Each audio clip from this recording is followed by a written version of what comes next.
at the end of last week said we can't do this until 2023. So we can't wait that long. Then we went right into motion to establish the select committee. As you can see, I am very proud to be able to announce the members of that committee this morning. Our chairman will be Benny Thompson. He's chair of the Homeland Security Committee, and he negotiated the bipartisan commission, and we thank him for his leadership. Chair Zoe Lofgren, House Administration Committee, which is having key hearings as Committee of Jurisdiction for the safety of the Capitol.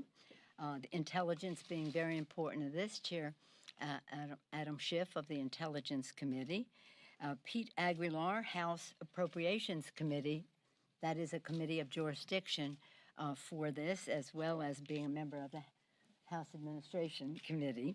I'm saying this in seniority order. Congresswoman Liz Cheney of the Armed Services Committee has patriotically agreed to serve on the committee. She has a family matter she's dealing with, may join us depending on how long this takes, but we're very honored and proud that she has agreed to serve on the committee. Representative Stephanie Murphy of Armed Services Committee. Representative Jamie Raskin, a constitutional scholar, as you all know. Oversight Committee. That is a committee, a major committee of jurisdiction, the Committee on Oversight. Also on the Judiciary Committee, which has a standing on all of this. And then we're very proud that Elaine Loria, a Navy veteran, captain of the ship. Maybe there's a more technical and better, what is it? What was the title? Retired commander, oh my gosh, and a member of the Armed Services Committee. Her interest in this is longstanding in the Congress. She is also a member of the Homeland Security Committee. Now, I just wanted to read the bill. Does somebody have the bill?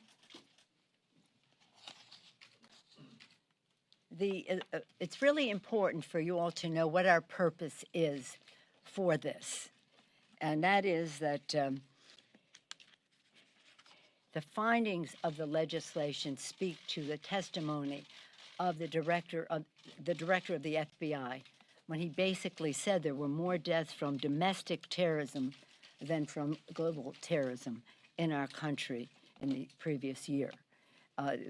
Testimony from the Department of Homeland Security about concerns that are out there. All of these institutions talking about,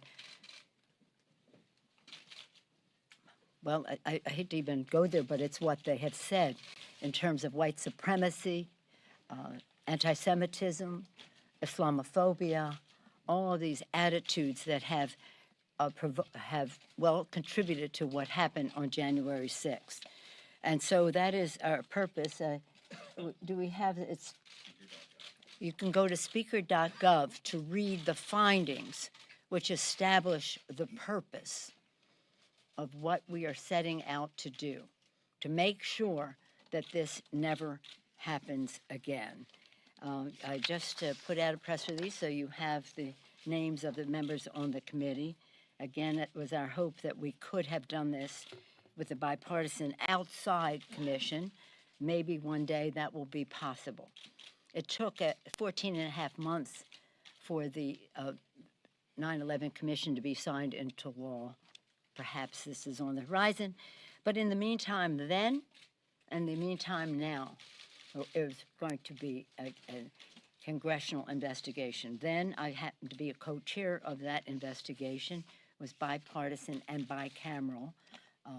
As you can see, it might be hard to do bicameral since they limit the investigation on their side as to what we can look into. But I'm very proud, and as I say, decisions are liberating. They enable you to go to the next step. And the next step for us has always been to seek and to find the truth. We want to do so in the most patriotic and nonpartisan way so the American people have confidence in the results. Now it's my pleasure to yield, and as I announce the chairmanship of this committee, to be the Chairman Benny Thompson of Mississippi, a person who has fought such a long time to call to the attention of the American people the issue of domestic terrorism. We're very proud of his services and his leadership on that committee, and very honored that he has agreed to serve as the chair of this select committee. Mr. Thompson.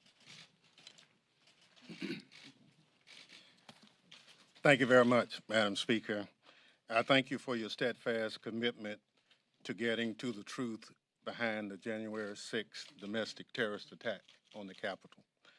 Next week will mark 6 months since the world watched in horror as Americans violently stormed the citadel of our democracy to try and stop Congress from carrying out our constitutional duties to certify a presidential election. Over the last 6 months, at every turn, you've been laser focused on doing whatever it takes to get to the bottom and deliver the truth for the American people. You met Republicans more than halfway in an effort to stand up in a bipartisan independent commission. The reason I say that is I participated in negotiating what was to be negotiated, and you did a good job. I thought from the standpoint it should have been approved. We passed it in the House. Unfortunately, we could not get the Senate to do likewise. So we come to where we are today, your choice of select committee and the approval by the House in doing so, and the membership behind me. We'll do our job. We'll do it according to the oath we took as members of Congress. But more importantly, we have to get to the bottom of finding out all the things that went wrong on January 6th. I look forward to working with the members of the Select Committee, both Democrats and Republicans. I chair the House Homeland Security Committee. We have the reputation as being one of the more bipartisan committees in Congress, and that's because we work hard at it. I look forward to coming up with the causes in effect. It will come in due time. I can't give it a timeline. We'll let the facts help determine how long we will meet. But I assure you that the product will be a product based on investigation, based on what those investigations bring forth, and there's nothing sacrosanct in this review that won't be brought out in the end. Thank you. Thank you, Mr. Chairman. Thank you so much. Any questions? No? No questions? Oh, we anticipated them all. Okay. Yes, sir. House Minority Leader McCarthy. I'm not responding to him. We're making our presentation here. Go ask him about what he says, okay? Who accept your appointment to the committee. I'm sorry, what? McCarthy said he would strip the committee's assignments Well, of go, Republicans who that's take your not, appointment. that's a matter for the Republican caucus. We are full of responsibility and duty and patriotism and almost joy as we go into the 4th of July weekend, as we observe the birth of our nation, that we are committed to doing something that honors the vision of our founders. It's going to be a high level, and it's going to justify the support of the American people. It's not political, so I'm not getting involved in any discussion of what goes on in the Republican caucus. Any other questions? Yes, ma'am. Speaker, Congresswoman Cheney is going to serve. You said you've appointed her. Can you walk us through what that conversation was like, why she said yes to you, what you asked of her? The conversation resembled Congresswoman Cheney's public statements. And by the way, I saw your this morning. This is not about some of the things you had there. It's about what is in the bill as to what our purpose is. Our purpose is not any phone call that McCarthy made or something like that. It's about protecting our country from the negative forces that provoked that attack on the Capitol. May I follow up with a separate question very quickly? Earlier this week, Congresswoman Ilhan Omar was on our. On Well, let's CNN. stay with this, and I'll answer that afterward. But Okay. we have some of the best leaders in the Congress on this subject, and I'm sure they would be happy to answer any questions you have. What do you have today? Madam Speaker, I wanted to ask if you would like to see former President Trump testify before the committee, and if there's a chance that the committee will subpoena him. The committee, I have made the appointments. The committee will make its decisions, and we look forward to the Republicans making their appointments to the committee so they can be part of those decisions. Yes, sir. Chair Thompson, I just wanted to ask you about, and Madam Speaker, about the importance of McCarthy's conversation with President Trump. And I'm not will going be into called? that now. The committee will establish, working with staff, what the priority of timing is on how we go forward. We're not having that discussion right here now in this room. Jake? When do you anticipate getting started? I mean, McCarthy could choose his, are you gonna wait for him to choose his people, or are you going to, what's your? We'd hope that they would choose them expeditiously. And if they don't, Well, we have a quorum. you have a Quorum. quorum, okay? Let me go back to the purpose, because your presentation this morning reminded me that we practically have to remind people what the purpose of this is. Whereas on January 6, 2021 was one of the darkest days of our democracy, during which insurrectionists attempted to impede Congress's constitutional mandate to validate a presidential election. This is something that is very important to all of our members, including, I might be able to say, because she said it publicly, Congresswoman Cheney, the peaceful transfer of power. It is a hallmark of democracies. And then the Department of Homeland Security issued on January 27th a National Terrorism Advisory System bulletin calling to our attention the need to act so that this doesn't happen again, because there are perceived grievances fueled by false narratives could continue to mobilize or incite to commit violence. And then, of course, the threats of violence, again, that I referenced from the director of the FBI. It goes on and on. But I think it's really important. Speaker.gov, if you go there, you go here, you'll have a clear path. On any of these questions, or any of our, Zoe, being the chair of the Homeland Security Committee, do you want to say anything about how we will House protect the Administration. Capitol? Well, the House Administration. Administration Committee has held a series of hearings, primarily with the Inspector Generals, looking at deficiencies in the management of the Capitol Police, and unfortunately, we've found many. But that's not about what spurred the attack, that's about the response. The fact that there were deficiencies in the management of the Capitol Police didn't cause the riot. So we will make sure that the interim steps to be more safe at the Capitol continue, but it's not a substitute for finding out what happened here. What caused a mob of Americans to think that they were somehow supporting the Constitution when they tried to disrupt the constitutional process of counting the Electoral College votes? Who paid for it? How was it organized? We need to find that out to keep the country safe. I thank you, Madam. Thank you. In terms of the Capitol Police, they saved our lives. We'll be forever grateful for that, to them. They enabled us to return so that we could honor our constitutional responsibility prescribed in the Constitution as January 6th. Not just any day did they have there, as the Republicans describe it, normal tourist day in the Capitol. No. It was a date prescribed in the Constitution. They came to disrupt the peaceful transfer of power.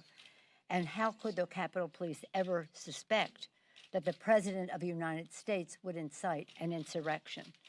So we want to support them. We want to shore up any shortcomings, in not only personally, but also physically for the Capitol. But let us always salute them for what we've done, and they did, and I'm so glad that in both houses we have voted a gold medal to salute their courage. Intelligence has been a very important part of all this. Mr. Schiff, did you have something you wanted to say? Thank you, Madam Speaker. We know that there was intelligence collected prior to the attack, and we know that there was intelligence that was not collected, that was available to help law enforcement identify in far greater depth and detail the danger to the Capitol that day.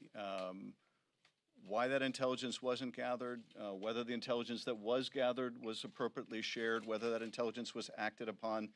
These are just some of the questions that we have been looking at in the Intelligence Committee, but frankly have not been able to get sufficient answers. And it's certainly my hope and expectation that with the specific focus on the events of January 6th of the Select Committee, with the staff dedicated to that purpose, to uncovering why didn't we see this coming, what kind of advance warning did we have, should we have had, what are the appropriate mechanisms that law enforcement can use to identify when there's a threat to the nation's capital, and how that information can be shared. It's my hope that through our efforts we can get those answers and put additional pressure as needed on the agencies to be forthcoming with that information so that we can prepare for the future. Thank you, Mr. Schiff. Mr. Aguilar serves on two committees of jurisdiction, the Appropriations Committee and House Administration Committee. Did you want to share some thoughts about how you see? Thank you, Madam Speaker. And I just wanted to underscore that the focus of this is on seeking the truth. The focus is on making sure that the American public understands the threat to democracy that took place on January 6th. But there were real people affected by those actions. 140 Capitol Police officers injured, some of them permanently that day. 5 people lost their lives. Staffers were barricaded here in the Capitol. Members were affected. Everyone touched by January 6th deserves to find the truth of what transpired, what led up to it, and how we can protect our democracy moving forward. So I'm honored to be part of this group. I look forward to Chairman Thompson's leadership and with working with my colleagues. Thank you. I want them to self-introduce so that you hear more from them than from me. I'm Congresswoman Stephanie Murphy, and I fled a country where political violence was how political transitions were made. And I've never lived a day in this country where I haven't been proud to live in a democracy, to have the freedoms that this country offers. But I also understand I have a responsibility to protect our democracy. And so it broke my heart to be in this building on January 6th and see the kind of political violence that occurred in the country I fled and in countries that I worked on when I was at the Department of Defense, happening here in our country.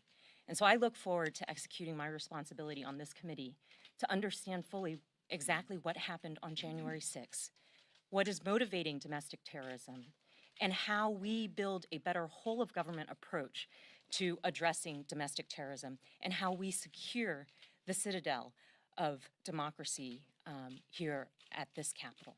Thank you. I'm so proud of Stephanie Murphy's patriotism. She came to America as a boat baby from Vietnam, and she's always talked about how much her family appreciates America. And she, of course, has served our country very well in the Department of Defense, now in the Congress of the United States. But her story is one that is the American dream many times over.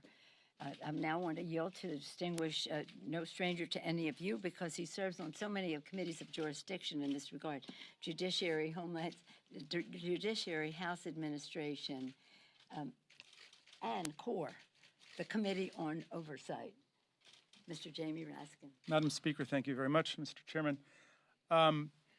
The Oversight Committee has been conducting for several years now an investigation into violent white supremacy. The Department of Homeland Security has declared domestic violent extremism the #1 security threat in the country. And we saw that threat explode right in front of us on January the 6th. So the impeachment trial of Donald Trump determined, I think, by robust, bipartisan, bicameral majorities who incited the violence on January 6th. But we need to figure out who organized the violence on January 6th. How did they organize it, and why did they organize it? What were the purposes of the different critical actors who were present on that day? That's why this investigation is critical for every American living and as yet unborn, because we need to defend our democracy with everything that we've got. And so it's a great honor to be able to serve on the Select Committee under Chairman Thompson and with these wonderful colleagues. Thank you, Madam Speaker. Thank you. Now, a title that very few in the Congress have a right to, but we're very proud that Elaine Loria has decided to serve in Congress. Commander Elaine Loria. Well, thank you, Madam Speaker. And, you know, I stand here today as someone who served 2 decades in uniform. The first time that I took the oath to protect and defend our Constitution against all enemies, foreign and domestic, I was 17 years old entering the Naval Academy. And I never thought that fast forwarding to today, I would be standing here serving in this capacity, looking into why we had a violent mob attack our Capitol, the process of a smooth transition of government. And, you know, like all of my colleagues here have said, we have to get to the bottom of this, and this can't be a partisan thing. I think back to my time on many deployments, one aircraft carrier deployment to the Middle East, and we're simultaneously launching strikes against terrorist targets in Iraq and Afghanistan, foreign terrorist targets. But one thing about serving in the military is that, you know, we don't ask about political party. It's not about partisanship. I didn't turn to the sailor next to me operating the nuclear reactors and say, are you a Democrat, are you a Republican? You know, truly it was about accomplishing a mission, and I hope that this committee can come together, can accomplish that mission together, and we can leave behind any of that veil of partisanship at the door, because these are answers that the American people need and deserve about why this happened in our country, and getting to the bottom of it is really the first step in making sure that it can't happen again. So thank you to Madam Speaker for appointing me to this committee, and I look forward to working with my colleagues. Thank you so much. I've been informed that we have 4 minutes left in the INVEST Act. We're very proud of that legislation. That's part of our purpose here, to do good things for the people. I just wanted to say how proud I am of this select committee. So glad that Benny Thompson will be leading it for us, and so glad that it will be bipartisan from the start. We're proud that Liz Cheney has made the public statements that she has made, and that she has agreed to join the committee. Another time, she will say her why and her purpose, but she has spoken very clearly about the committee, and that gives us great confidence that we'll be able to work in a nonpartisan way for the people. And as we go into the 4th of July with great pride in the fact that we will be closer to the truth because of the willingness of such a distinguished group to take this responsibility. Thank you all very much.